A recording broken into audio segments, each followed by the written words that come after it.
on a envie de vous accompagner un petit peu au-delà de la mise en relation pour des missions. Voilà. Alors, pour mieux vous accueillir, j'invite Anthony et Dany à nous rejoindre sur scène.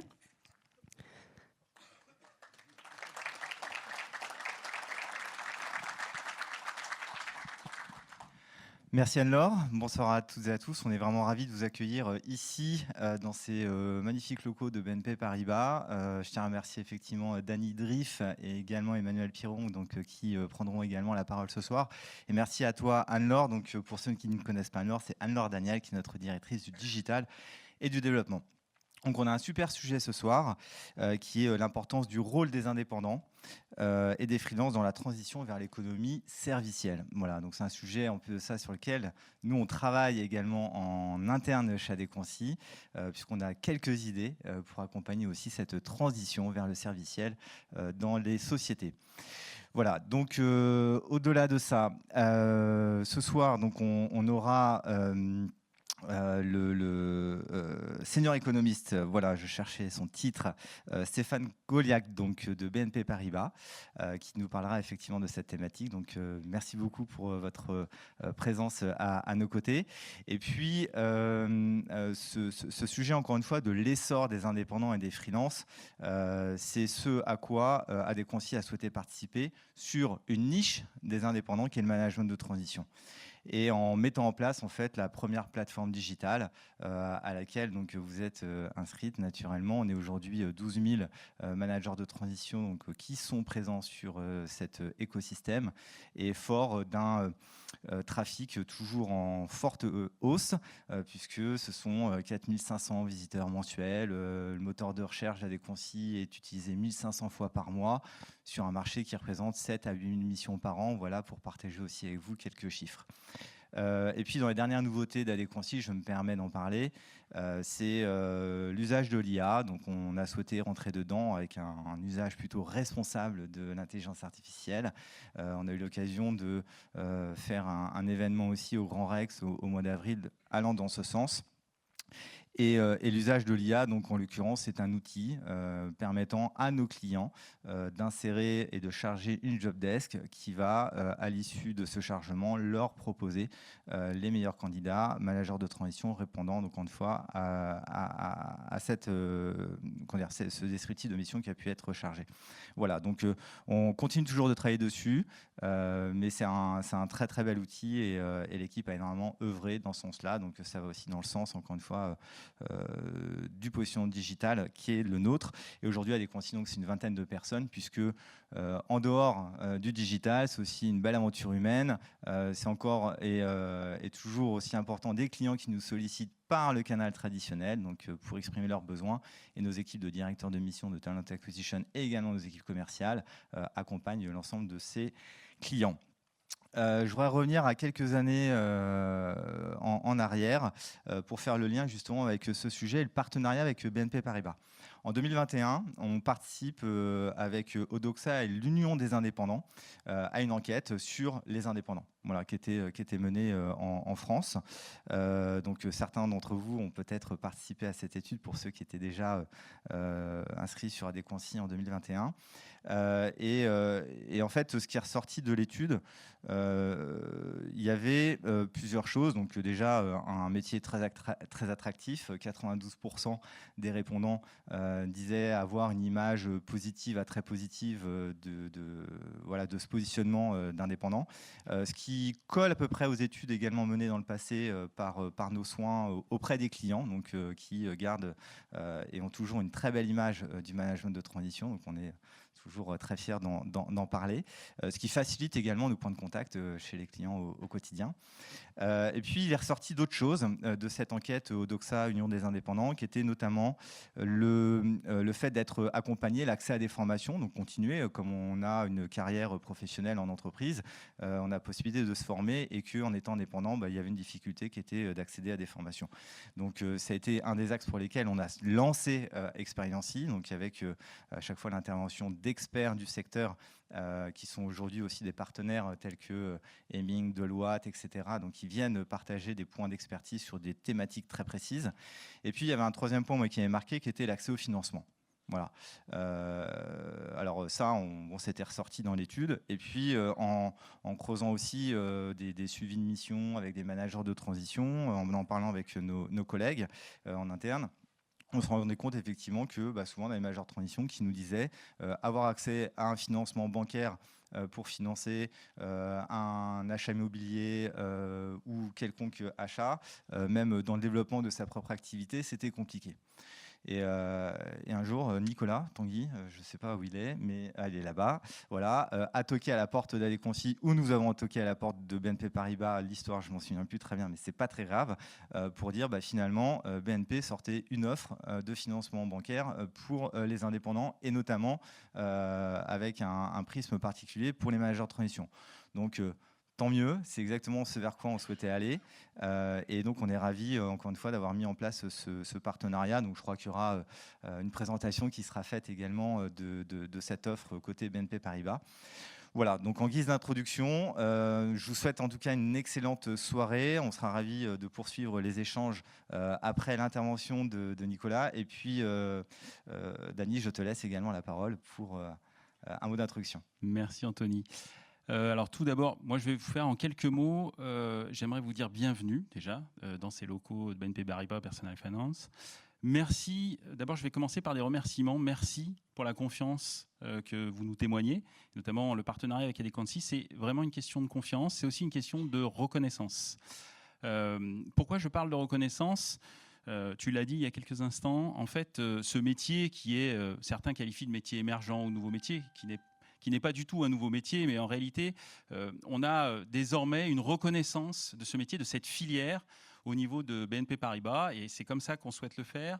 On parlait d'octroi de crédit immobilier. Aujourd'hui, dans une approche qui est une approche industrielle du crédit immobilier. Jusqu'à présent, on avait probablement une analyse de ces métiers-là qui était une analyse, je dirais pas sur mesure, mais généralement qui était un peu discrète, avec des éléments qui nous conduisaient soit à prendre du temps, soit à refuser des situations qu'on connaissait mal. Ce qu'on souhaite faire aujourd'hui et la manière dont on va grandir aussi avec Adéquancy et avec vous tous, c'est qu'on va avoir une approche et une logique très industrielle où ce métier, cette filière, sera traitée de la même manière qu'on traite l'ensemble des filières, avec des critères qui sont des critères d'octroi habituels. Voilà pourquoi je voulais parler de reconnaissance. C'est vraiment, ça marque pour nous à la fois de la confiance, mais aussi une première étape, et on espère une étape qui va grandir avec le temps.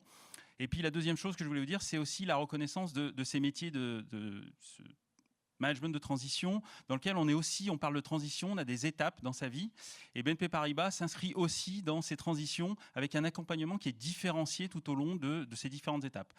La première chose, c'est qu'on peut avoir besoin d'une banque dans un service bancaire relativement classique, et les agences sont capables d'offrir ce service bancaire. Mais on peut aussi avoir à différents moments de sa vie, et notamment lorsqu'on a pris un peu d'expérience, des besoins qui sont des besoins patrimoniaux, des besoins de défiscalisation, des besoins d'investissement. Et on a à l'intérieur de nos agences des services, on appelle ça le service affinité, qui est dédié pour la clientèle qui a ses besoins.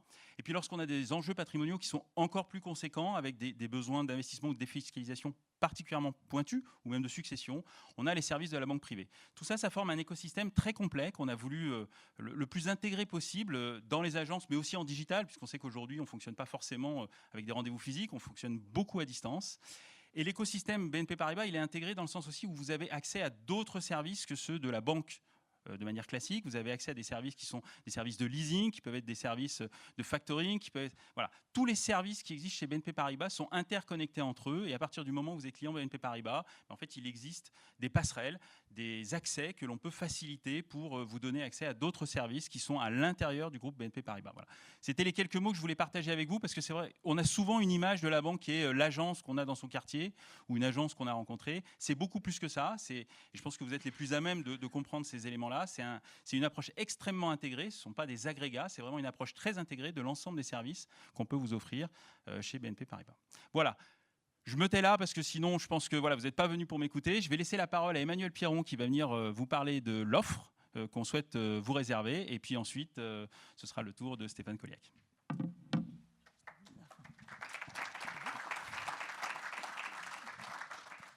Alors, merci également d'être là. Pour moi, c'est hyper important. Donc, moi, je travaille à la stratégie de BNP Paribas pour le marché des professionnels, principalement, mais pas que. Et moi, c'est hyper important d'être en face de vous. Et puis même après cette réunion, n'hésitez surtout pas à venir me voir, parce que moi, je suis pleine de convictions sur le marché des freelances, mais ce sont que des convictions. Et je crois qu'il n'y a pas mieux que de venir vous parler en direct pour comprendre au mieux votre besoin. Donc, comme l'a dit Dany, oui, on a imaginé une offre, on a construit une offre en fonction de ce que Anthony a pu dire avec Nicolas et ce que Nicolas m'a retransmis. Mais moi, ce que je souhaite, c'est la co-construire avec vous. Donc, vous aurez accès à cette offre, mais c'est par les échanges qu'on aura avec vous, par les échanges que vous aurez avec nos experts et avec nos agences, qu'on pourra l'améliorer, cette offre, parce que ce ne sont pas que des conditions tarifaires, ce sont aussi effectivement des univers qu'on vous met en avant, des produits qu'on vous met en avant, alors certes de crédit immobilier, mais d'autres financements. Dany l'a dit également sur un véhicule, sur votre matériel informatique. Voilà, ce sont des convictions que nous avons, mais peut-être que vous avez d'autres besoins. Et ce qui serait génial, c'est que vous puissiez nous les partager au fil de l'eau et dès qu'on lance ce partenariat ce soir. Voilà, on sera avec votre disposition pour l'améliorer, cette offre. Mais avant de rentrer un peu plus dans le détail de cette offre, ce que je souhaitais aussi vous dire, c'est que, comme le disait Dany, le crédit immobilier, chez nous, on sait faire. On a un crédit immobilier classique qu'on vous mettra à disposition, mais c'est surtout le parcours et les experts qu'on va vous mettre à disposition. C'est que demain, si vous avez un projet à déposer, vous aurez un seul interlocuteur qui prendra ce projet clé en main de bout en bout, à distance, pour que ça vous prenne le moins de temps possible, qui sera informé de ce partenariat, qui sera informé de votre mindset, de votre façon de travailler, de la variation peut-être de vos revenus, de la façon de trouver aussi vos missions, et sera à même de monter ce crédit immobilier main dans la main avec vous. Et c'est toute la data qu'on va récupérer, nous, derrière de ce montage, des informations que vous allez nous donner, qui fera que demain, ce crédit immobilier, on le fera évoluer, tant dans la modularité, dans la durée, dans les conditions. Donc surtout, n'hésitez pas à flasher le QR code qu'on vous montrera, qui est peut-être déjà là d'ailleurs, voilà, parfait. Pas forcément tout de suite, mais après. Et déposez-nous, ne vous freinez pas, on sera à l'écoute de tous vos projets, que ce soit crédit immobilier pour votre vie privée, mais aussi financement professionnel, si vous avez des besoins pro. Donc aucun frein, comme le dit Dany, nous ce qu'on veut, c'est industrialiser. On s'est bien informé de votre marché. On a déjà eu des entretiens avec des managers de transition pour quand même commencer à bien comprendre votre besoin, que vous soyez en portage salarial, que vous soyez entrepreneur individuel, que vous soyez en SASU. La porte est ouverte, d'accord ? Donc aucun frein, n'hésitez pas. Et c'est vraiment, et plus on aura de demandes, et plus on vous aura comme client, et plus on fera évoluer les lignes, la pensée de BNP Paribas et la pensée bancaire en général. Est-ce que éventuellement on peut cliquer sur le lien mes avantages, on s'en fiche, ça s'appelle mes avantages, mais sur l'offre ou pas? Est-ce qu'il y a quelqu'un qui peut cliquer dessus? Non. Bon, c'est pas grave. Sinon, je fais en live.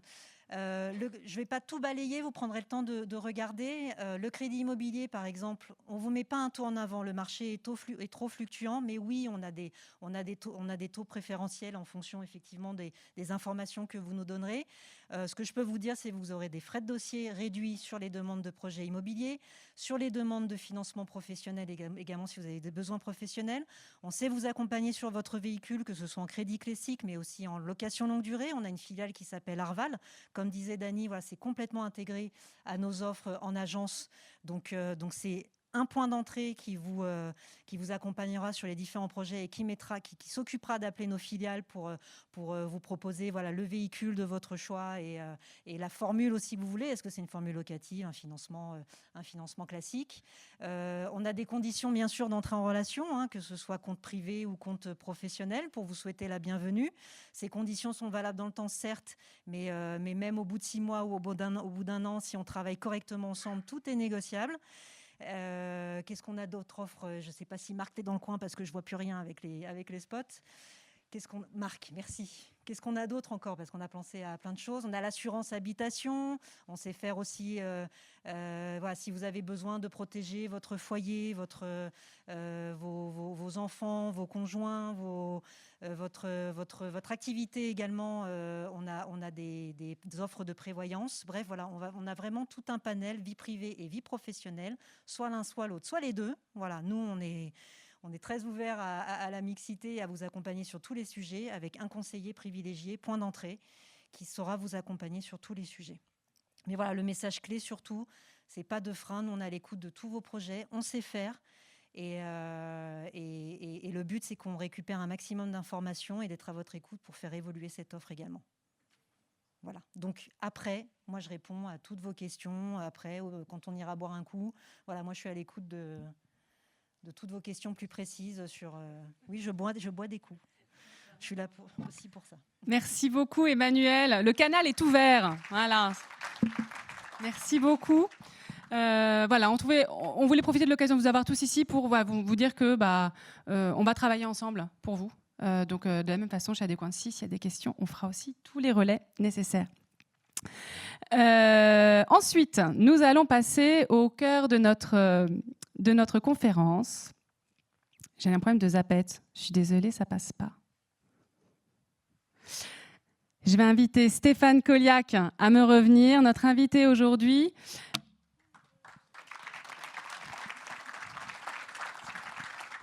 Bonsoir Stéphane. Alors, on s'installe parce que je vais m'improviser journaliste ce soir, voilà, pour apporter un peu de dynamisme à cette soirée. On travaille ensemble avec Stéphane. On va révéler les coulisses de cette intervention si ça ne vous dérange pas. On est en train de préparer le baromètre 2024 du management de transition. Voilà, il est bientôt prêt, il est prévu pour la fin de l'année. Et on a invité Stéphane Colliac à venir participer à notre baromètre pour donner un petit peu de perspective. Pourquoi il y a eu un essor du management de transition et du travail indépendant, etc. Et puis, qu'est-ce qu'on peut en attendre un peu plus tard. Donc, c'est en travaillant ensemble sur sa participation au baromètre, on s'est dit que ça serait quand même sympa d'avoir une version live avec vous et que vous puissiez poser toutes vos questions. Voilà pourquoi on est là. Alors, j'ai essayé de vous présenter, mais bon, c'est pas facile, hein. J'ai fait court, vous compléterez si vous voulez. Donc, vous avez fait un début de carrière à la Banque de France, puis vous êtes parti à la direction des études macroéconomiques internationales au Trésor, quelques années. Hein, vous avez travaillé particulièrement sur les économies émergentes. Après, vous avez rejoint le groupe Groupama Asset Management, puis Euler Hermès sur les marchés émergents internationaux, avant de rejoindre enfin BNP Paribas en 2020. Toujours sur les marchés internationaux au début, puis aujourd'hui, vous êtes plutôt spécialisé sur le marché français et allemand. Est-ce que c'est un bon résumé ? Exactement, oui. C'est un résumé un peu long, mais c'est ça. Bon, magnifique, magnifique. Alors, je vous propose qu'on rentre tout de suite dans le vif du sujet. J'ai une petite pensée pour ceux qui nous suivent voilà, à distance. Je vous invite à garder encore vos micros fermés. Il y a un chat à disposition. On a une modératrice, Yuna, qui est là pour répondre à vos questions s'il y a des problèmes techniques, s'il y a des choses comme ça. Et si vous avez des questions pour la fin, on les posera également. Donc, mettez tout dans le chat. Mais s'il vous plaît, gardez vos micros fermés. Alors, on attaque sur l'étude ? Donc, votre étude parle de l'âge 2 de l'emploi indépendant. Alors, ça m'a paru bien mystérieux, donc je suis rentrée dedans. Alors, est-ce que vous pouvez commencer par nous expliquer un petit peu ce que vous entendez par l'âge 2 de l'emploi indépendant et comment ça a évolué ces dernières années ? Oui, donc l'âge 2, il y avait eu un âge 1. Ce n'était pas l'âge de pierre, mais c'était quand même il y a quelques temps. Grosso modo, si on compare l'emploi indépendant dans l'histoire, il y a eu plusieurs périodes. Il y a une période de déclin. Et puis si on remonte au niveau des statistiques, on ne va pas trouver au-delà de plutôt que 1949. Donc c'est ça notre point de comparaison, c'est l'immédiat après-guerre. Et à ce moment-là, on a beaucoup d'emplois indépendants parce qu'on a beaucoup d'agriculteurs, on a beaucoup de commerçants. La ville est organisée autour de ces commerces. Les agriculteurs sont très nombreux. Et les 50 années qui vont suivre vont permettre aux salariés de se développer davantage. Il va y avoir la sécurité sociale qui va être un avantage pour les salariés décisif pour les attirer. L'exode rural va retirer des employés à l'agriculture et les apporter à l'industrie. Et globalement, c'est aussi ça qui va réduire la taille de l'emploi indépendant. Pourquoi H2 ? Parce qu'au bout de 50 ans de déclin, on se retrouve avec une inversion de tendance à partir de 2000 à peu près, un peu après. Et ça part d'incitation fiscale au tout début, des baisses d'impôts qui deviendront ensuite des crédits d'impôts. Crédits d'impôts, ça bénéficie aussi à ceux qui ne payent pas d'impôts, donc ça bénéficie à plus de gens. Et ça a permis de redévelopper de l'artisanat, des services à la personne, même certains emplois indépendants qui n'existaient pas forcément dans l'âge 1. Alors aujourd'hui, en 2022-2023, si j'ai bien révisé, normalement l'emploi indépendant représente 11,5% de l'emploi au total. En revanche, on a une création sur 4 qui se fait en indépendant. Alors c'est quoi? C'est l'accélération de la croissance? C'est vraiment une lame de fond qui arrive? Pardon. C'est ça. Puis je vais essayer de ne pas tousser dans le micro parce que sinon vous allez être sourd à force. C'est une lame de fond, c'est quelque chose de structurel, effectivement, puisqu'on a des développements qui ont lieu à partir de l'an 2000. Donc j'ai cité la fiscalité, c'est très important, la fiscalité, le soutien que ça peut engendrer, mais il y a aussi des innovations qui ont favorisé le développement de l'emploi indépendant. Et puis ce qu'on a, c'est l'évolution de la société. Donc on en parlera un peu après, mais la période de Covid a été importante aussi pour rendre un peu plus substituable le salariat avec le télétravail et puis l'emploi indépendant avec plus de formalisation qui s'est développée en parallèle. Et on se retrouve également avec plusieurs autres éléments qui ont poussé au développement de l'emploi indépendant, notamment l'économie servicielle. Si vous allez dans un pays qui a beaucoup d'industrie, vous n'allez pas trouver beaucoup d'indépendants. Il y a beaucoup moins d'indépendants dans l'industrie que dans les services. Mais en France, on a une taille d'industrie plus importante et la servicisation globalement de l'économie a favorisé le développement de l'emploi indépendant. On voit vraiment une transformation d'un modèle bien de consommation contre un modèle service. De la même façon, est-ce qu'on a quelques chiffres, quelques éléments qui marquent cette évolution? Oui. Alors, c'est lié notamment à la demande. Si on observe la consommation des ménages ou si on observe l'investissement des entreprises, on peut faire l'un ou l'autre. On va commencer peut-être par la consommation des ménages, puisqu'on a parlé de biens de consommation. C'est logique de faire dans cet ordre-là. Grosso modo, si on évalue la consommation de services des ménages, jusqu'à 2014, ça faisait à peu près 44% de la dépense des ménages de consommation. Et les biens, donc 56%. Et c'était à peu près stable depuis une décennie, entre 2004 et 2014. À partir de 2014, les services se développent, ils prennent le pas sur les biens. Au début, ce n'est pas prédateur, puisqu'on est plutôt une consommation en croissance globalement. Et puis ça devient prédateur, donc il y a l'ubérisation qui est l'une des causes, mais globalement la servicisation de la consommation, il n'y a pas que l'ubérisation comme cause. Mais ensuite, ça va devenir prédateur lorsque on arrive à la situation de Covid et surtout au sortir du Covid, à l'apparition de l'inflation. Puisqu'à ce moment-là, il y a une contrainte sur la dépense des ménages et on fait ça à budget plus ou moins constant. Et donc quand on développe quelque chose, c'est forcément qu'on enlève à autre chose et on se retrouve sur quelque chose plus prédateur pour les biens, mais qui reste positif pour les services, avec la transition climatique aussi, tout ce que ça engendre sur le passage de la propriété à l'usage, dont on reparlera plus tard. Mais en tout cas, tout ça, ce sont plein d'éléments qui soutiennent le développement des services. Et alors, est-ce qu'il y a des secteurs clés pour l'emploi indépendant, du coup, qui ont émergé? Oui. Si on compare l'âge 1 et l'âge 2, grosso modo, dans l'âge 1, il y a beaucoup d'indépendants qui sont leurs propres patrons. Alors, c'est toujours le cas, hein, mais il y en a moins en proportion, parce qu'il y a beaucoup d'indépendants qui sont pas salariés, mais qui font la prestation de service. Ils sont pas managers, ils sont au même rang que les salariés dans une entreprise. Évidemment, ils ne sont pas là en CDI ni en CDD, mais ils sont plutôt de ce statut-là. Et c'est plutôt ce type d'emploi-là qui s'est développé beaucoup. Alors, où est-ce qu'il s'est développé? Donc, je parle dans les entreprises. Donc, les services aux entreprises, c'est un des axes. Les services aux ménages, un axe important, puisque je vous ai parlé du crédit d'impôt, ça bénéficie aux ménages. Et donc, il y a beaucoup de services à la personne. Les gens qui vont faire le jardin, par exemple, ça s'est beaucoup développé. Et c'est très souvent de l'emploi indépendant.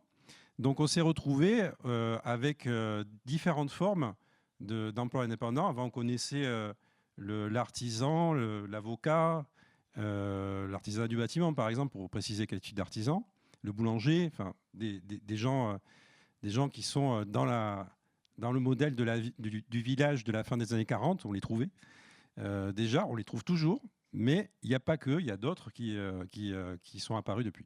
D'accord. Alors, on fera un petit focus après sur la partie services aux entreprises.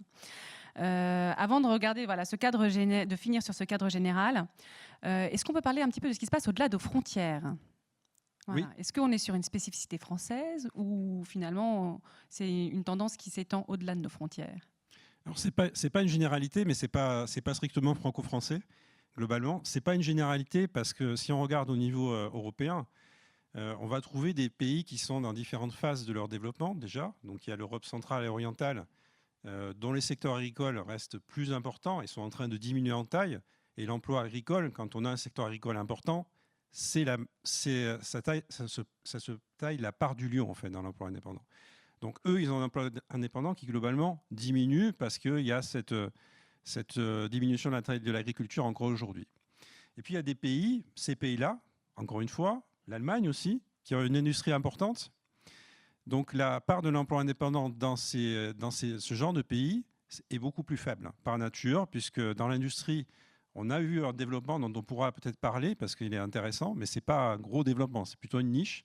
Et en Allemagne, l'emploi indépendant, du coup, ça fait 7,7% de l'emploi total, parce que l'industrie, ça fait près de 30% de l'économie.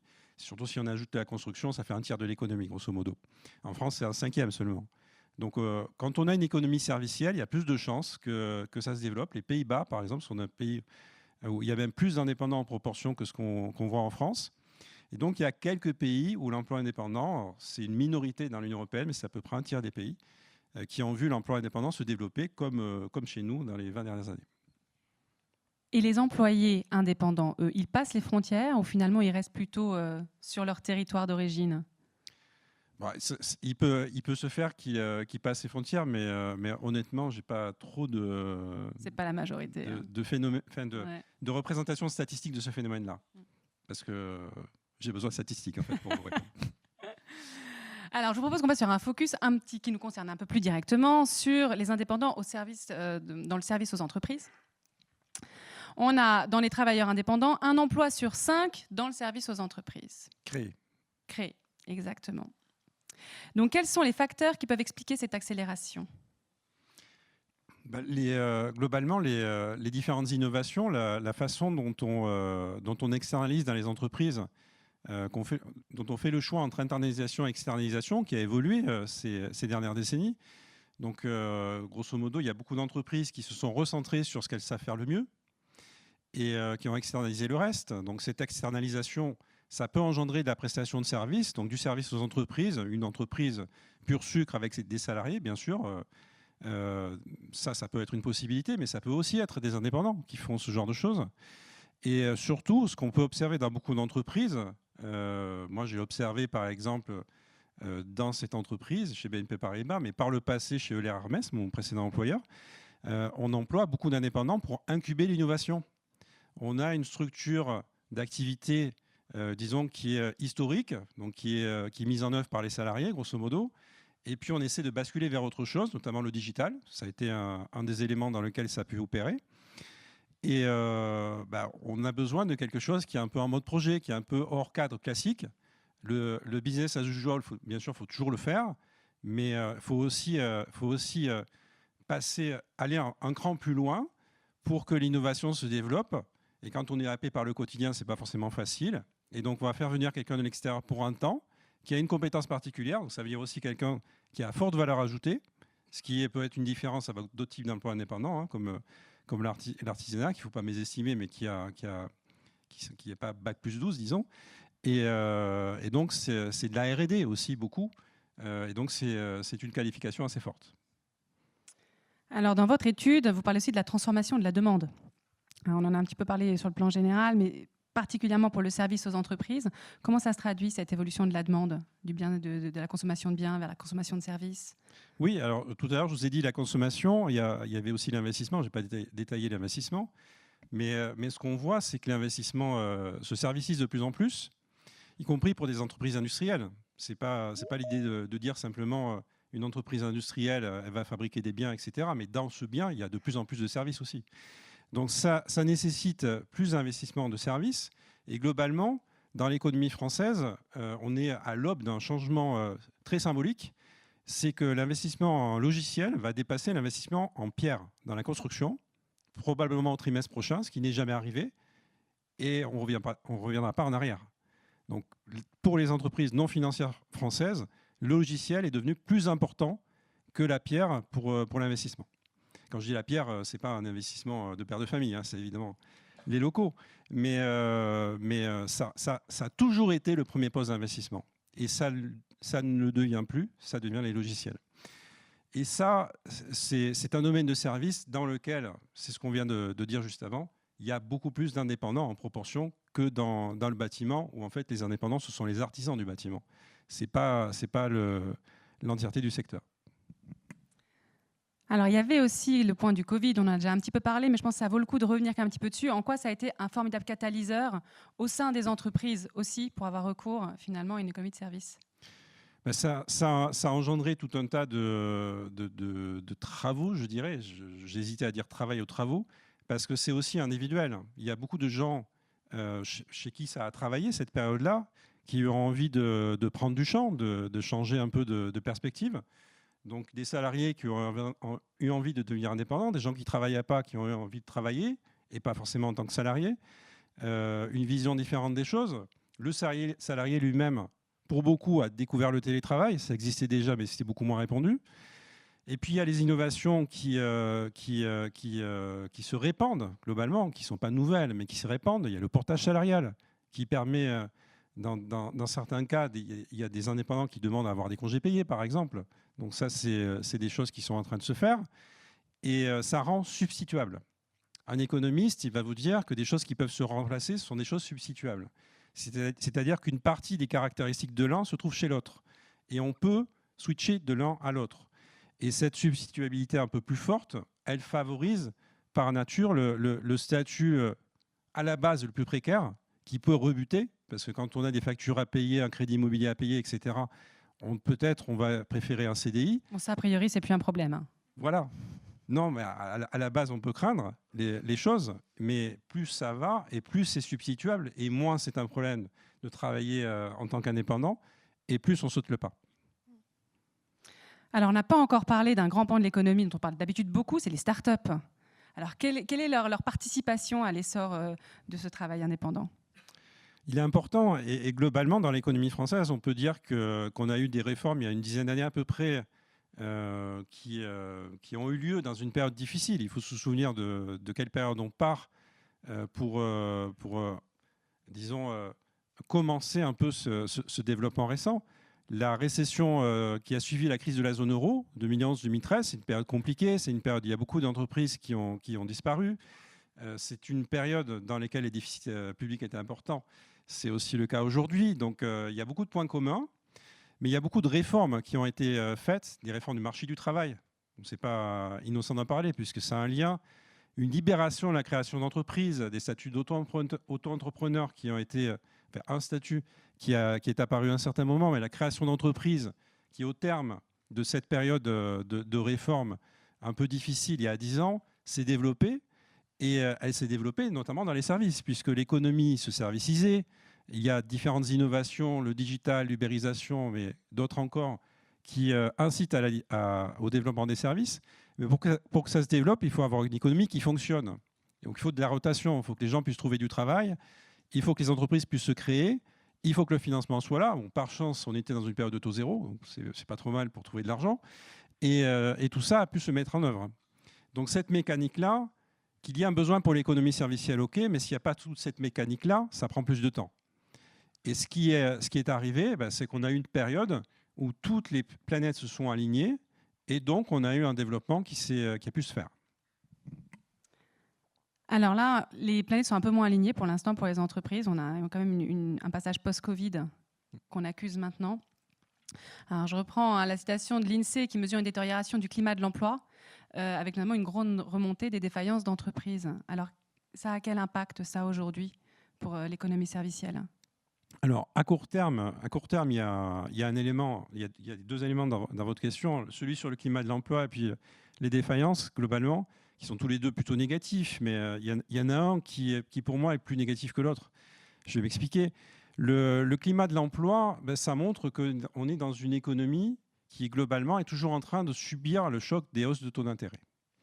On a commencé à diminuer les taux d'intérêt, mais on entend... Alors moi, en tant qu'économiste, je l'ai étudié, mais vous pouvez entendre de temps à autre dans les médias, une hausse de taux d'intérêt, ça met 12 à 18 mois pour avoir son plein impact. Donc les dernières hausses de taux d'intérêt, c'est septembre 2023. Donc grosso modo, le plein impact, on est en train de le sentir maintenant. Ce plein impact, d'abord, on a différentes choses qui s'ajustent rapidement. Et ce n'est pas le marché du travail. Le marché du travail, ça met beaucoup plus de temps à s'ajuster. Il y a des pénuries de main-d'œuvre qui étaient importantes en sortie de Covid. On mettait du temps à trouver chaussures à son pied. Et donc, ça a continué à bénéficier au marché du travail au-delà de la période de forte croissance. Donc, jusqu'au premier trimestre 2024, le marché du travail restait dynamique. Maintenant, ce qu'on voit, c'est le climat de l'INSEE, vous y faisiez référence, climat de l'emploi de l'INSEE, qui mesure, c'est une sorte de climat des affaires, mais pour le marché du travail, qui mesure ça, la situation du marché du travail, et on passe en deçà de la moyenne de long terme. Bon, ce qui en soi n'est pas forcément hyper négatif, ce n'est pas une récession non plus, mais on rentre dans quelque chose de plus faible, qui montre qu'on va créer moins d'emplois, et probablement tout type d'emploi, aussi de l'emploi indépendant. On va en créer un peu moins dans les trimestres qui viennent. Maintenant, ça ne remet pas forcément en cause tout ce qu'on a dit de structurel sur le développement de l'emploi indépendant, mais globalement, de fait, les tout prochains mois risquent d'être un peu plus difficiles. Et le deuxième aspect, les différentes entreprises. Globalement, dans une économie où on a pas mal d'innovations, on a aussi une rotation sectorielle. On a des secteurs qui périclitent et des secteurs qui se développent.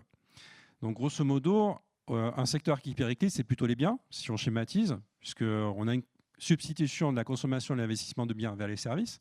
Et ce qui se développe, ce sont plutôt les services. Maintenant, il y a aussi donc il y a une sorte de destruction créatrice pour ceux à qui ça parle. Schumpeter, c'est des choses que beaucoup d'entre nous ont étudiées à la fac ou ailleurs. Et globalement, il y a un autre élément, c'est que quand on crée une entreprise, tout n'est pas un succès. Tout ne fonctionne pas, forcément.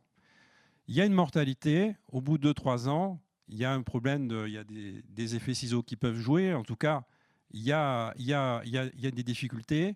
On ne trouve pas forcément son marché, enfin, des difficultés de gestion, des difficultés de marché globalement. Et donc, on a des disparitions d'entreprises importantes. Là, on ne les a pas eues parce qu'on était dans une période de taux d'intérêt très bas. Donc, on n'a pas eu de choc de taux. Pendant 10 ans, on n'a pas eu de remontée de taux d'intérêt. C'est rare quand même dans l'histoire. Et puis, on a eu la période de Covid où on a rasé gratis. Et donc, plus personne, je schématise extrêmement parce qu'il y en avait quand même, mais il y avait beaucoup moins de défaillances d'entreprises.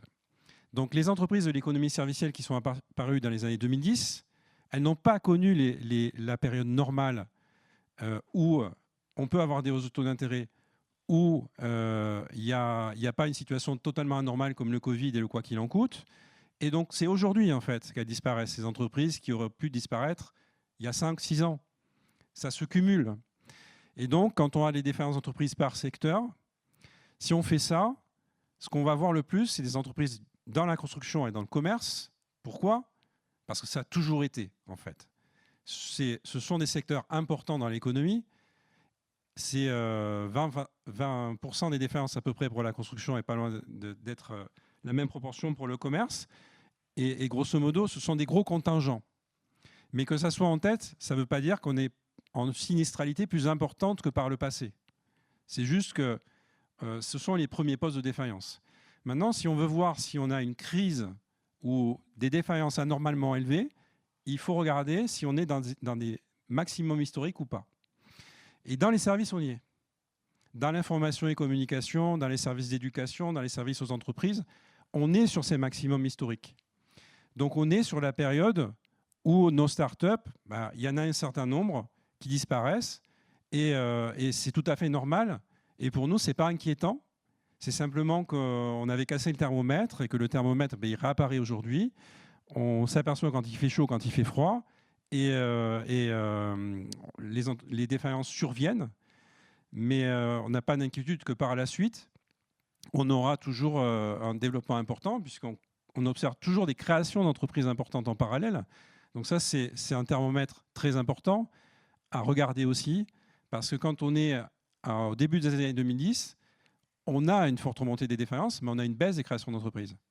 Aujourd'hui, on n'a pas vraiment de baisse des créations d'entreprises. On a une remontée des défaillances, les taux sont hauts, la demande est faible, et on a fait cet effet de cohorte, grosso modo, cet effet un peu démographique. Et alors du coup, sur l'emploi indépendant, c'est une opportunité ou c'est un frein pour son essor ? On reste dans une période remplie d'innovation. Donc ça, c'est ce qui est important. Et l'emploi indépendant, en fait, c'est la chaussure au pied de pas mal d'innovations qui sont toujours en train de se développer. Parce que grosso modo, quand je vous dis la consommation de services et l'investissement de services se développe, ce sont des tendances, en fait. Ce ne sont pas des choses dont on voit le plein développement une année, puis après c'est terminé. Ça se développe sur la durée.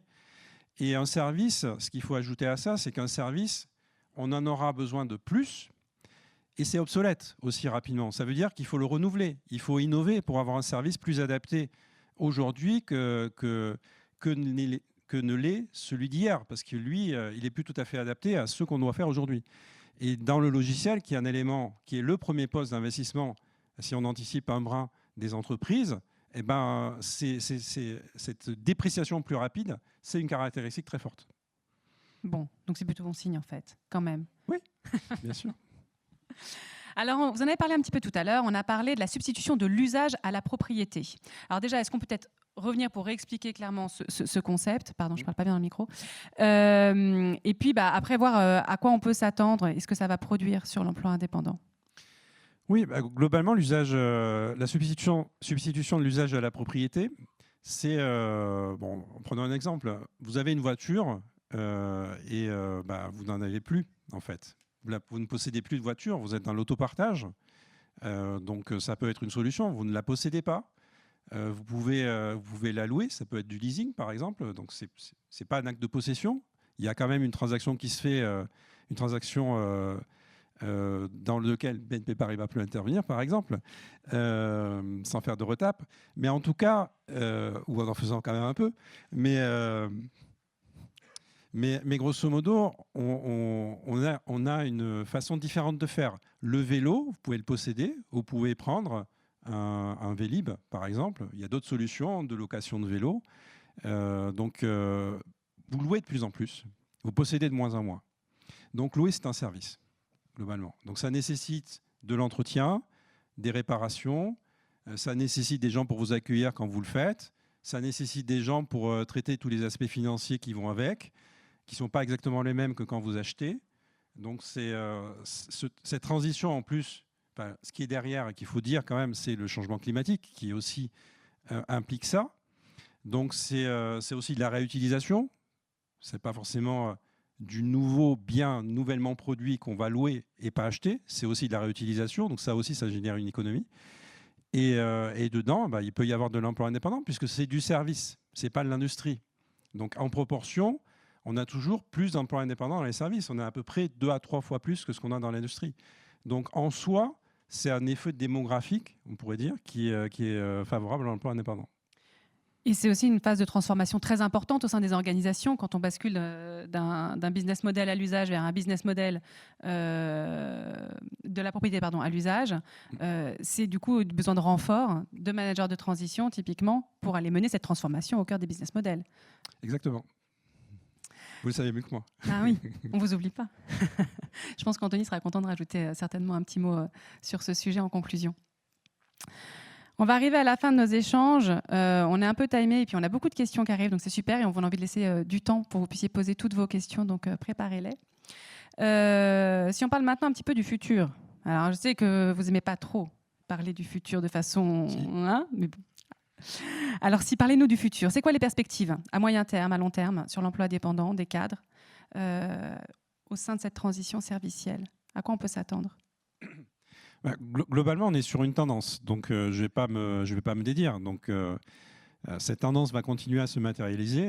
La France en particulier est un pays dans lequel les services sont importants. Donc, il y a des avantages comparatifs de la France sur d'autres pays dans les services. Dans l'industrie, c'est l'inverse. On entend à longueur de temps dans les médias que ce serait un problème et que la désindustrialisation devrait être contrecarrée. Bon, moi, je ne suis pas sûr, mais globalement, sur les services, ce n'est pas la problématique que l'on a. On a une balance excédentaire sur les services, par exemple. Le commerce extérieur sur les services est excédentaire. Donc la France a des avantages comparatifs sur d'autres pays. Et donc les services ont une part dans l'économie plus importante que, par exemple, en Allemagne ou dans plein d'autres pays européens. Donc ça, c'est un élément important. On est en France, hein, donc c'est quelque chose qu'on peut remarquer. Et globalement, les tendances de développement qui sont apparues ces dernières années, pour qu'elles continuent à se matérialiser, il faut que l'environnement général ne change pas. Donc ça, c'est peut-être un premier risque, puisque ça tangue un peu au niveau politique. Il y a eu des craintes. Certains partis qui pouvaient être anxiogènes pouvaient arriver en tête. On a du mal à trouver une coalition. On n'est pas sûr que maintenant, elle puisse mettre en œuvre sa politique. Donc ça, ce sont des craintes légitimes. Mais globalement, jusqu'à plus ample informé, le régime de croissance français ne change pas. La régulation en France ne change pas. Ça pouvait être une crainte. Je pense que pour l'instant, on peut la mettre de côté. Donc on a un moment conjoncturel difficile. C'est l'impact des hausses de taux d'intérêt qui continue de se faire. C'est la désinflation qui pèse sur le bilan des entreprises. Et donc on n'a plus de croissance nominale. Et donc c'est dur de faire du résultat sans les prix. Parce que les volumes ne sont pas forcément très bien orientés. Donc quand on a ni l'un ni l'autre, c'est difficile. Ça, c'est de la conjoncture. Ce n'est pas du changement de régime, la France n'est plus attractive, etc., etc. Ça, pour l'instant, il n'y a pas de ça. Il y a peut-être une prime de risque, des taux d'intérêt un peu plus hauts, mais c'est tout ce qu'on a comme évolution. Le régime général dans lequel on opère n'est pas différent. Et pour l'instant, vu la coloration politique que ça prend pour l'instant, il faut dire pour l'instant, puisqu'on peut avoir un gouvernement censuré et autre chose un peu plus tard, donc il faut mettre tous les guillemets qu'on peut, mais pour l'instant, ça ne change pas de cadre. Donc pourquoi on aurait un régime de croissance qui changerait? Pourquoi ces fondamentaux changeraient? Je pense que ça, c'est important et que ça ouvre des perspectives de développement pour les années qui viennent. Dans certains secteurs en particulier? Toujours les mêmes, hein, grosso modo. Toujours les mêmes. Il n'y aura pas de surprise. Il n'y aura pas d'outsider. Non, mais après, dans ces secteurs-là, si on entre un peu plus dans les détails, ce qui devient moins mon travail, plus de la microéconomie, plus de la connaissance sectorielle bien précise, on va pouvoir donner des exemples bien précis. Par exemple, le logiciel pour l'automobile. On parle du logiciel en général, mais le logiciel pour l'automobile, on n'en est qu'à ses débuts. Hein. Donc, grosso modo, qu'on ait les centres d'innovation qui restent chez nous et qui ne partent pas chez Google ou chez ses concurrents chinois, parce que la valeur ajoutée partirait un peu trop loin dans ce cas. Ça, ce sont des éléments hyper importants. Et qu'on ait un écosystème de start-up compétentes dans ce domaine-là pour travailler avec nos entreprises, Stellantis ou Renault par exemple, qui ont de grands besoins sur le sujet, aujourd'hui c'est capital. C'est pour ça que je relativisais le sujet des industrialisations et que pour moi le grand sujet c'est celui-là aujourd'hui. Parce qu'on va avoir des voitures, un peu moins déjà, et en plus dedans on va avoir beaucoup plus de services qu'avant. Donc c'est ça en fait qui est important aujourd'hui. Merci beaucoup Stéphane. Je vais proposer peut-être à Anthony s'il veut venir juste avant qu'on conclue faire un petit focus sur le management de transition peut-être. Voilà, juste un tout petit mot et après on va passer aux questions-réponses. Je le piège un peu. Hein. C'était inattendu. Oui, bravo Stéphane, c'était passionnant. Vraiment.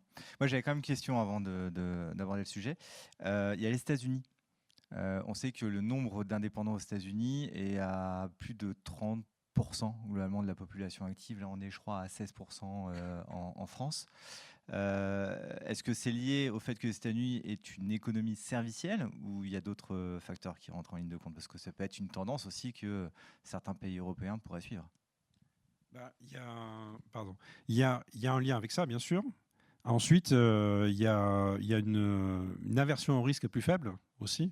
Je pense que d'un point de vue sociétal, c'est un élément important. D'un point de vue psychologique, comment on fonctionne, il y a une moindre crainte de perdre son travail et de ne pas en retrouver.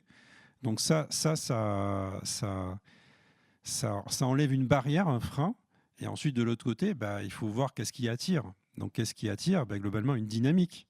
Donc si on a un secteur qui est important, qui fait la proportion que vous indiquiez, par nature, ça va créer des gens que vous connaissez, qui vont pouvoir être vos modèles et que qui vont vous faire envie, vous pourrez reproduire. Et donc ça, c'est la meilleure façon, la meilleure publicité pour que ça continue à exister. Merci. Alors peut-être juste pour avoir un petit point de focus, comme je vous disais, on est en pleine préparation du baromètre, on a regardé un petit peu ce qui générait aujourd'hui des missions pour nos managers de transition. On a eu auparavant, dans les jeunes années du management de transition, beaucoup de gap management. Aujourd'hui, ce n'est plus le cas. On voit cette évolution justement sur l'innovation, sur les besoins de transformation. Et peut-être qu'on peut revenir là-dessus, Anthony, sur comment on voit l'évolution aujourd'hui de la place des managers de transition dans les transformations des entreprises et ce qu'elles apportent comme résilience, même dans les économies un petit peu turbulentes. La question est hyper compliquée. Je te remercie de la poser. Je suis désolée. Oui, l'évolution du management de transition, on l'a vu ces dernières années et vous en êtes tous les témoins puisque c'est vous qui intervenez aussi au quotidien dans les entreprises. Les sollicitations, c'est vous aussi qui les recevez de par globalement votre positionnement et la diffusion que vous avez auprès d'acteurs intermédiaires tels que nous. Donc on le sait, le marché s'est énormément développé ces dernières années, des croissances à 2 chiffres, entre 20 et 30%.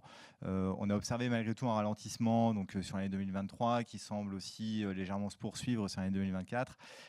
Malgré tout, on reste quand même très, très positive quant aux perspectives du secteur. Naturellement, les transitions, ou en tout cas les transformations ne cessent d'évoluer. Donc on a vécu des transformations plutôt dans l'univers des technologies, donc le digital, on a beaucoup parlé de transformation digitale, donc ça on y est passé. Aujourd'hui l'IA arrive dans les entreprises, donc vient remodeler certaines façons de travailler, notamment pour voilà, fournir à ces outils technologiques développés autour de l'IA des tâches à faible valeur ajoutée pour globalement remettre et créer de la valeur encore plus forte dans les compétences et les talents qui sont dans les entreprises.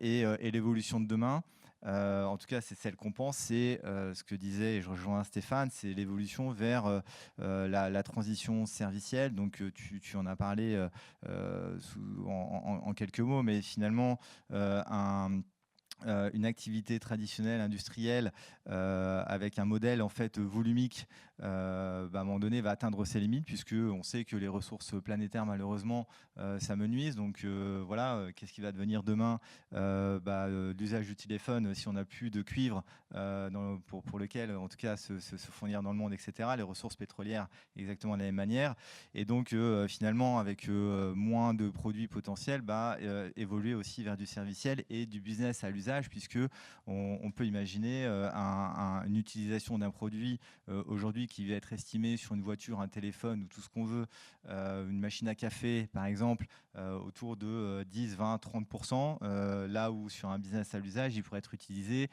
dans des capacités beaucoup plus fortes. Voilà. Et donc en gros, ces transformations-là à venir, sont celles notamment dans lesquelles nous, on croit, et naturellement, préparer les entreprises demain à accompagner, en tout cas à piloter ces transformations, c'est typiquement le cœur du positionnement et de l'intervention des managers de transition. Donc nous, notre souhait, c'est aussi vous préparer, on l'espère, à ces transitions, puisqu'elles auront plus de ça un impact plutôt bénéfique d'après les travaux qu'on mène aussi de notre côté d'un point de vue écologique, et puis même d'un point de vue comptable et d'amortissement comptable aussi, sont des sujets qui vont avoir un impact financier également plutôt positif. Donc voilà, ce modèle volumique qu'on pensait finalement vertueux pourra être remis en cause par un modèle à l'usage encore plus vertueux en vendant moins. Voilà. Merci beaucoup à tous les deux.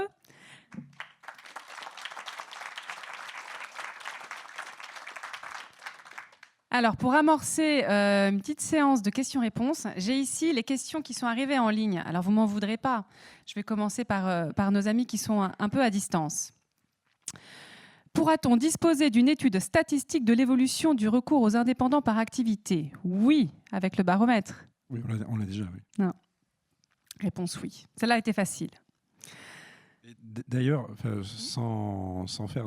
Si, en faisant un peu de retape aussi, il y a, sur le site des études économiques de la BNP, il y a aussi ce qu'on appelle un EcoFlash, qui est une publication assez courte sur le sujet, dans lequel vous trouverez des éléments. Super. On vous enverra le lien. Dans quelle mesure l'IA va-t-elle révolutionner le secteur des services aux entreprises? Grand remplacement ou pas? Grand remplacement, pas forcément, mais grosso modo, c'est compliqué en fait comme question, mais ce qu'on peut dire, c'est que c'est l'étape suivante du développement du logiciel. Donc c'est quelque chose vers lequel on va. Révolutionner, en fait, on est souvent trop pressé. Quand une innovation commence à apparaître, on a des cas d'usage qui ne sont pas forcément immédiatement présents.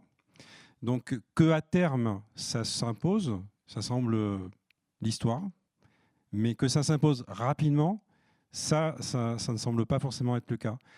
Et puis il y a un côté très négatif. Alors désolé, j'ai un peu une phase de réflexion au début en répondant à la question, mais il y a un élément assez négatif, c'est que l'IA, ça nécessite beaucoup de centres de données. Ça, c'est très polluant.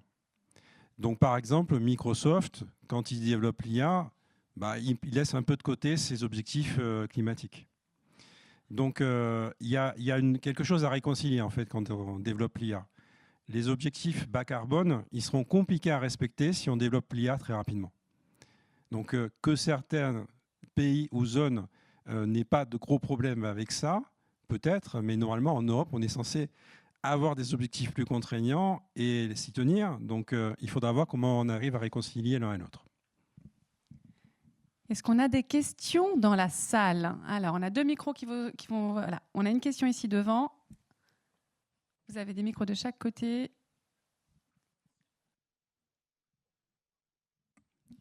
Juste peut-être parler bien près. Non?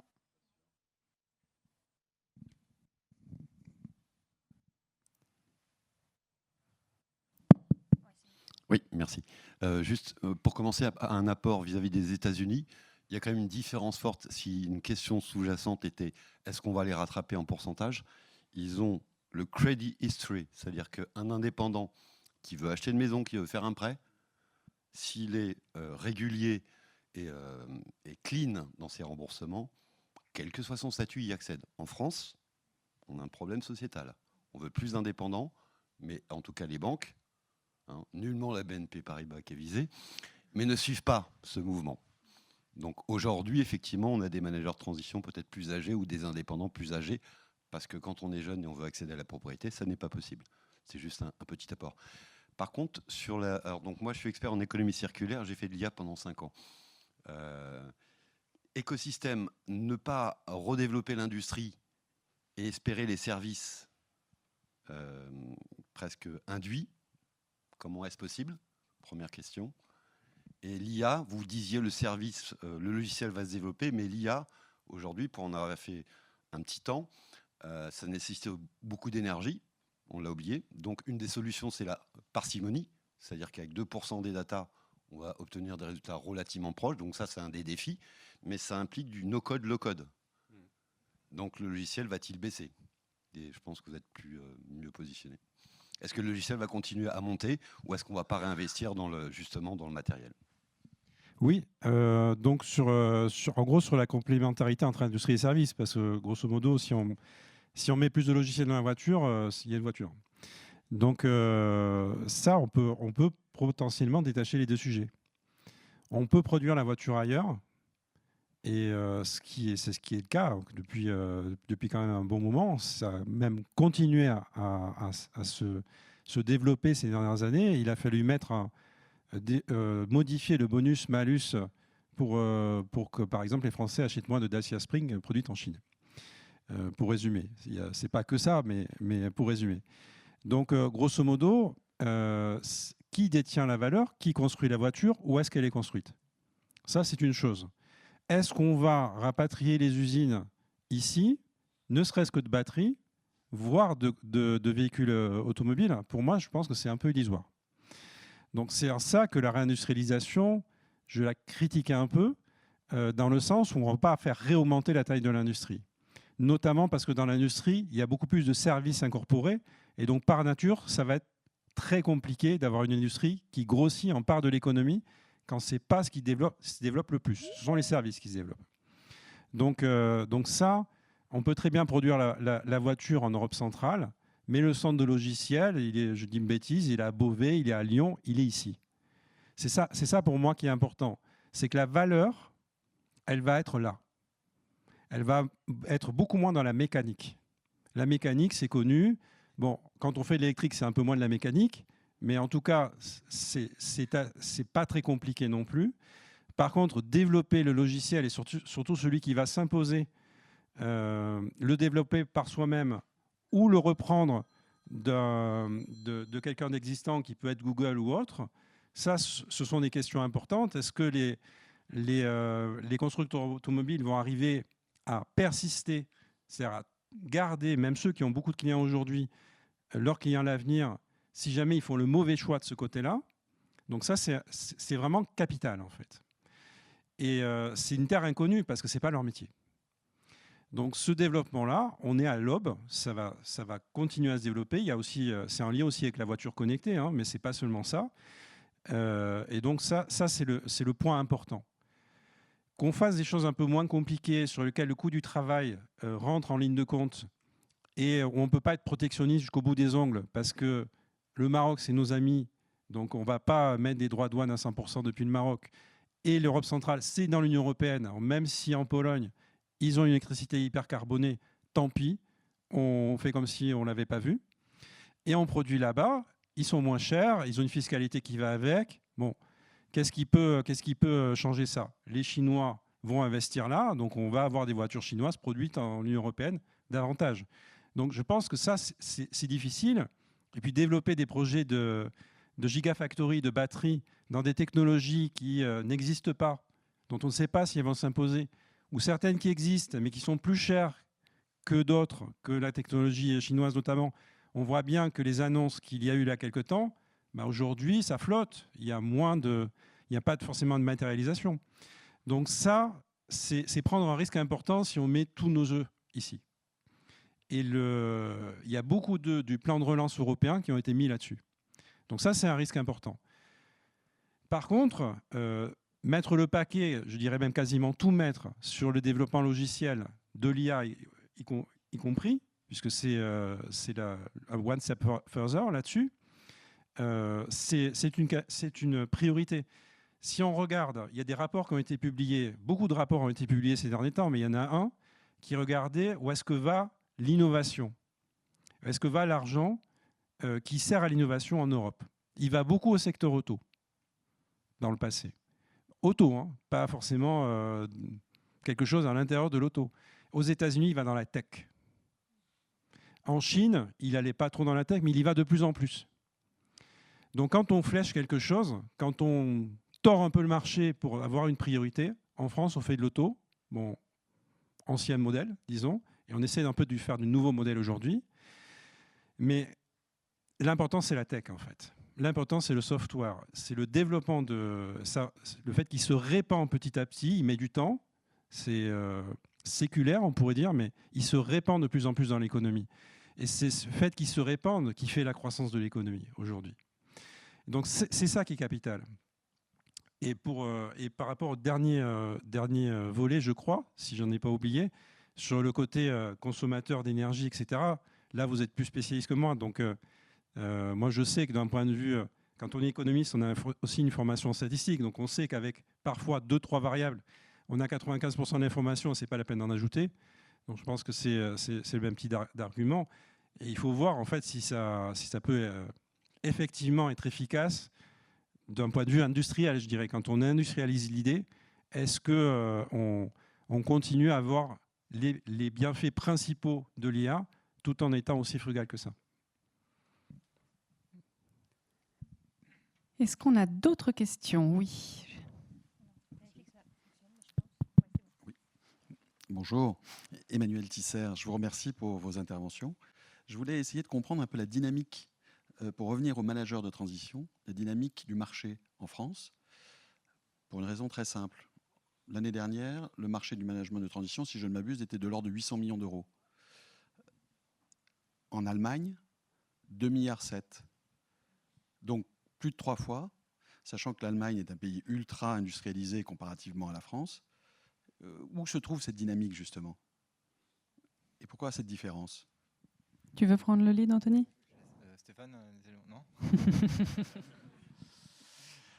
C'est une très bonne question. J'ai eu la même interrogation en fait quand Stéphane évoquait tout à l'heure la différence entre les indépendants en France et en Allemagne, puisque l'Allemagne donc qui est plus industrialisée que la France, c'est ce qui explique effectivement qu'il y ait moins d'indépendants.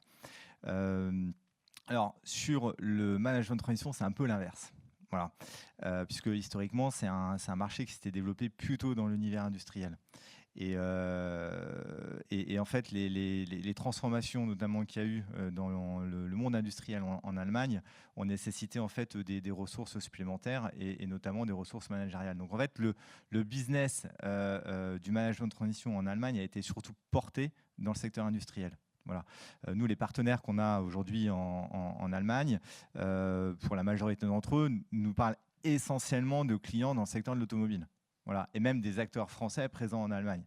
Donc ça, c'est un premier élément d'explication.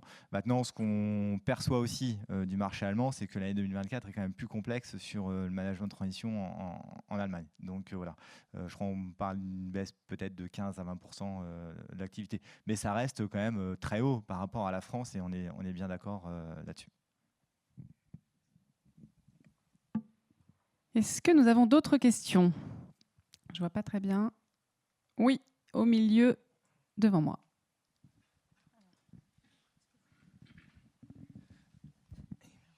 Bonjour, François-Xavier Briolet, merci pour tout ça.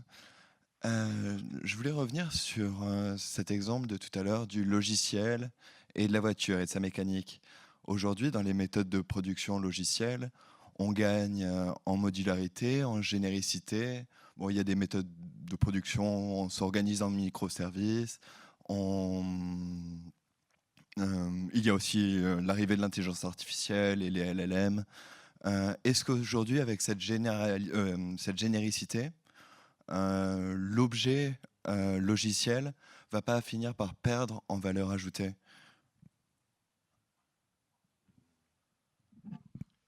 C'est un sujet d'étude, donc on se revoit dans 6 mois. Mais c'est possible. Hein, c'est possible. Maintenant, je dirais qu'il y a peut-être logiciel et logiciel. Voilà. Parce que, en fait, il y a toute une partie de ce que vous avez dit qui est un peu trop technique pour moi, honnêtement. Mais si j'admets que ça puisse exister, que ça puisse opérer, je pense qu'il y a quand même un effet du fait que le logiciel se répand dans l'économie davantage, qui va continuer à lui profiter. Donc ensuite, il y a différents mécanismes qui le vulnérabilisent. Je pense que globalement, l'augmentation de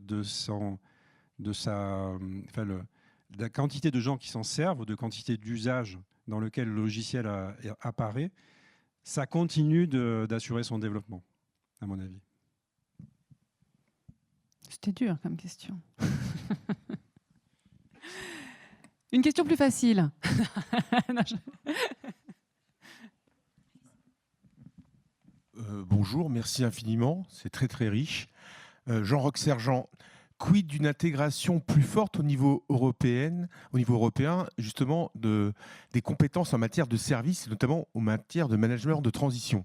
J'ai l'impression que c'est 1 ou 3% en moyenne des missions des managers de transition qui ont lieu en dehors des frontières européennes. Mais dans un cadre serviciel, est-ce qu'on peut imaginer que cette tendance soit plus forte et qu'il y ait enfin, j'allais dire, une Europe intégrée des services et des services, notamment de managers de transition, en rapport?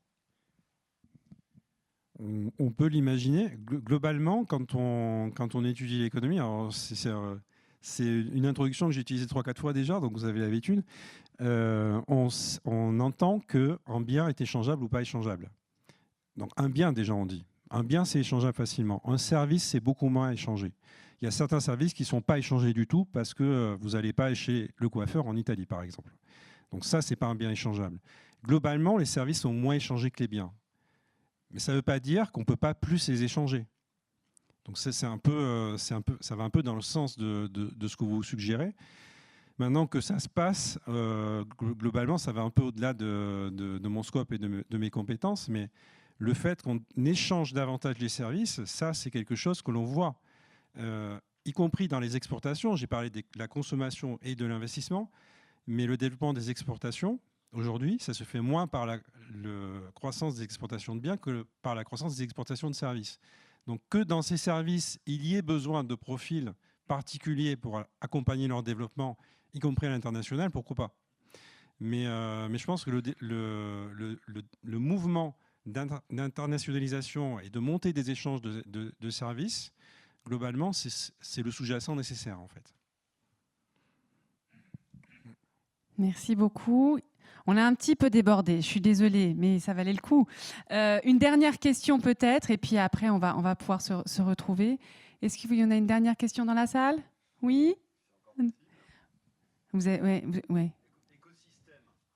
On va parler d'écosystème et de silos. J'ai une question. Donc, la pensée systémique, enfin, pour rappel, la somme des éléments n'a jamais fait le tout. Il faut rajouter la somme des interactions. Deuxième fait, pour exemple, un emploi industriel. Désolé de revenir sur l'industrie. On s'est aperçu que quand on en perd un, on perd 6 emplois indirects et induits. L'indirect, c'est les sous-traitants, notamment serviciels. L'induit, c'est la consommation générée par l'ensemble des deux.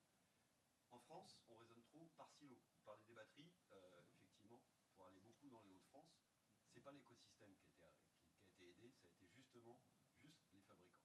Effectivement, un peu dommage. Est-ce que vous voyez une tendance de fond en France à changer ce mode de pensée? Quand vous allez au CEA, vous voyez qu'entre sites, ils se concurrencent alors qu'il y a des gens extraordinaires.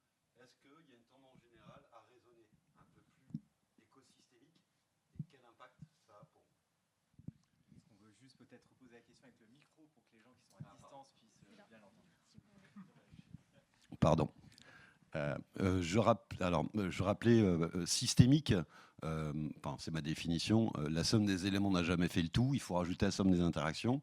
Et je disais en deuxième lieu, notamment, un emploi industriel, en général, quand on en détruit un, parce qu'on oublie trop à raisonner au coût de production au lieu de raisonner en coût total d'usage, parce que dans l'énergie ou dans le transport, on le fait, puisqu'on a du long terme, on perd 6 emplois, des emplois indirects et induits. Donc je rappelais que l'emploi indirect, c'est très souvent services sous-traitants, loueurs, etc.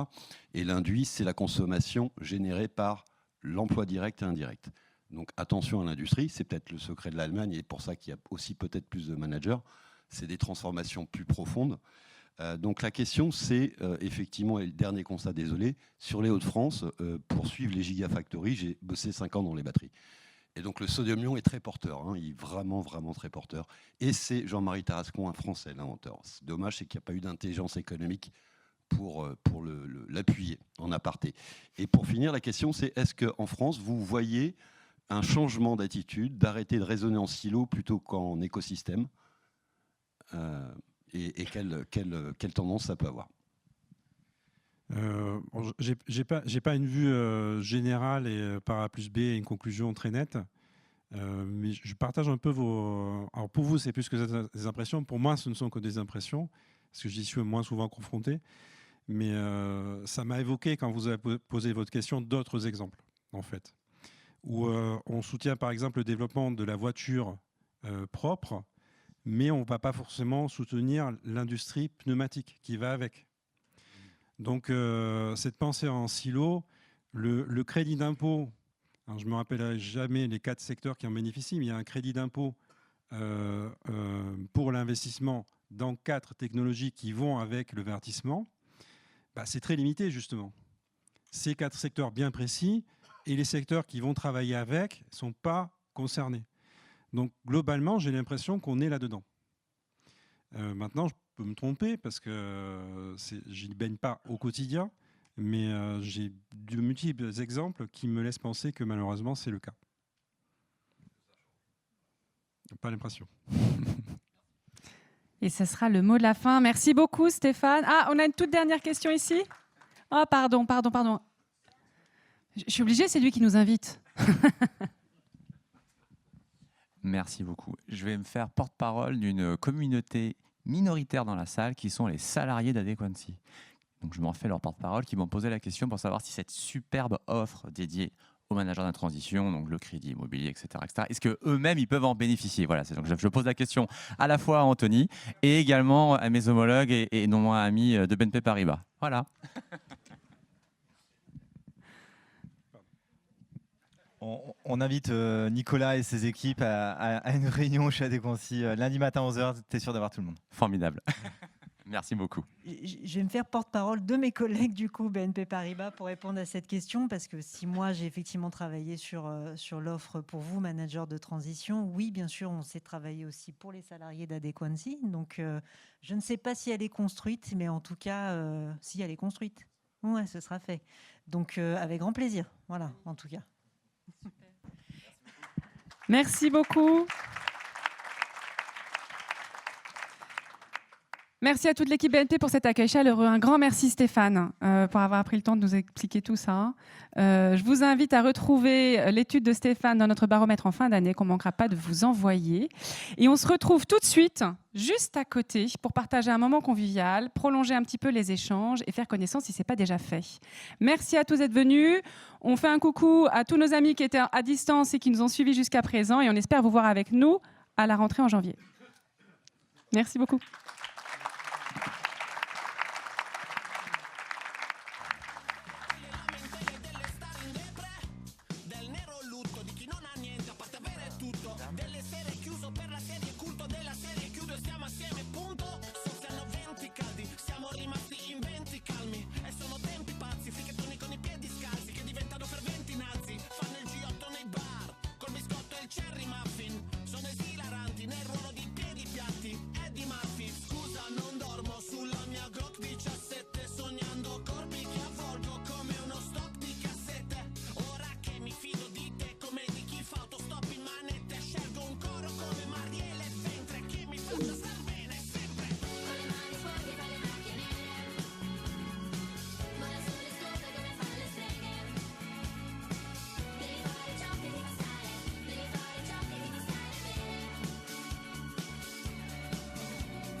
Di un motivo che mi tiri sul morale, prima che la rabbia mi strozzi mentre premo sul collare. Pare che il brutto male nasca spontaneo da un conflitto irrisolto, vadano a dirlo a chiara